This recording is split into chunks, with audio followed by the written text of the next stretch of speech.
Welcome to Make It Make Sense with Tiff B, CPA, your top financial resource. Hey everybody, it's Tiffany V, CPA. Welcome back to another episode of Make It Make Sense. So, what are we talking about today? Well, we are debunking myths about all things credit repair, scores. We're talking about it all today. So, I'm going to break down the top 3 myths that people believe. And then I'm going to leave some time for some questions that I've received on social media that I want to answer. Very common, get them all the time. So I want to make sure we knock them out. So, really, when I think about credit myths, right, most people are stuck with bad credit because of myths that they believe or they implement and it doesn't work out. So let's really talk about what those are. So here's kind of myth number 1 that I get all the time, and a lot of frustrated consumers. So the first myth is paying off a collection erases it from your report. That is a myth. That is a myth. Paying will really just update the status to paid as agreed or a paid collection, right? But really the negative history will remain. So I like to call it like a stop the bleeding situation. So it's going to stop the bleeding, but it's not necessarily going to immediately rebound your credit score. So when you are looking to pay off a collection, I want you to look at a couple of things, right? I want you to make sure that does it make more sense to dispute this thing? Does it make more sense to negotiate, request a validation before paying, right? So what do those all mean? So let's start with requesting validation. So if you receive a letter that says, hey, you have a collection, pay us by X date or more bad things will happen, the first thing you should do is determine, do I still owe this? Is it mine? Did I pay it off? Is this an error? So to get all of those questions answered, you want to perform or request validation from that creditor or collection bureau. So you want them to send you support that says you owe it to them. They are legally authorized to collect on that. And then you move from there. So then next, let's say you don't owe it and you want to dispute it. Then you move to the credit bureaus and say, listen, there is a collection on my report. I am disputing this. This is not mine. There has been no, debt validation received in the last 30 days. Please remove it from my credit report. That will ultimately help, rebound your score because you're removing a negative item of significance. Then let's say you have requested validation. It was validated. And you now are in a position where it would make financially more sense for you to pay this off, negotiate a payment so that you can move on with life and your credit will begin to rebound. That is where paying off a collection, number 1, stops the bleeding. But what I always tell my clients is if they are going to negotiate with collection agencies to say, okay, listen, I will pay this off, but I need in writing that you will remove this from my report, right? So I will pay you, but I don't want you to report this anymore. And that is, number 1, a good negotiation strategy because really requesting or reporting on a credit report is voluntary.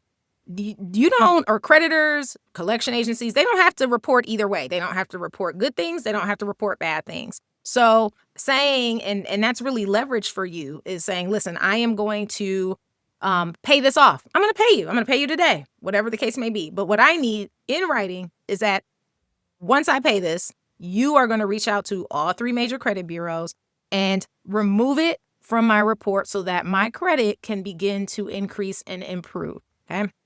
So always evaluate whether you should dispute, whether you should negotiate, whether you should request validation before paying anything. So that's my first myth. So now we all know paying off a collection does not necessarily erase it from our report immediately.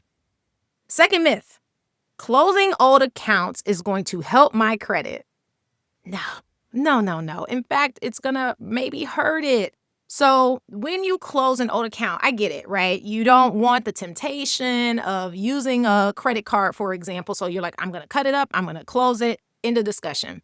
The problem is when you cut that credit card up, you are closing, really, closing that old account, you are erasing a lot of credit history that has been used to calculate your credit score. So our credit score is made up of different factors, and one of them is how old the credit file is, with the thought being, if Tiffany has been using credit responsibly over 20 plus years, that will determine kind of how she will use it in the future. It goes into the calculation of my score. But when you start to chop off that history by closing old accounts, it will recalculate your score and make you look like you haven't been using credit as long as you have. So again, longer term credit users typically can show history of responsible credit use, which then translates into better credit scores, maybe getting approved more because of, oh, she's been doing this for decades. She's got it, right? So and it also it lowers your utilization. So what is that? So this is how much open debt or available debt you have in relation to total debt. So let's say you have 2 credit cards and each of them has an $1,000 limit, right? And let's say one of them has no outstanding balance, great. The other one has 500. So in total, you're using 500 out of 2,000, right? So now you're at a 25% utilization. So 25% of your total limit is being used. And we want to always keep our utilization below 30% in totality. So then let's say you close that other credit card. So you're like, I don't use it. I don't need the temptation. So you close the other $1,000 limit credit card. So now it's 500 over 1,000. And that's a 50% utilization. So you've gone from 25 to 50. And again, you want to keep it below 30%. That's where your credit score is going to be rewarded. So don't close old accounts, because not only can it have an impact on credit length, credit history, but your utilization, both huge factors in the calculation of your credit score. And then the final myth is only a credit repair company can fix your credit. Now listen, I run and operate and have for almost a decade a credit counseling company, okay? So hear it from me first. This is a myth. It is not only me who can save your credit. You can save your credit. You do not have to work with a credit counseling company, credit education company, credit repair company. You don't. You can do this yourself, right? The reality is just knowing the right letters to use, having the knowledge, and being persistent. A lot of times, clients will come to my firm and say, oh, well, I tried it. I tried to send a letter, 2 weeks ago and nothing's happened, so I'm done. Like, well, we've got a long way to go. You want to be persistent. You want to make sure that your credit repair journey is using the right information, and you're disputing, the right things, using the right strategies. Because if not, the credit bureaus are going to determine, well, you're just sending all kinds of letters and it's just a frivolous, dispute or investigation, so we're not going to do anything. So what you want to do and understand is, number one, the credit repair companies are using the same dispute process available to consumers. We're just using the right strategies at the right time and being persistent, okay? So I hope those 3 myths help break down what actually is going to move the needle in terms of building your credit score. So now we're going to jump over to some common questions that I've gotten on social media. Please keep those questions coming. All right, so I have got some questions from social media. Thank you so much. Please keep those coming. And I am going to read them and give you the response just based off of our topic. So the first question, Tiff, if I pay off a collection, does my score go up? So sometimes it depends, right? Again, paid collections still will drag your score down. Like I said, it'll stop the bleeding because it's still a collection. All right, it's just a paid collection versus an unpaid collection. Questions from to really help drive your score up, you're going to give you the response just based off of our topic. Adding on a layer of negotiation with the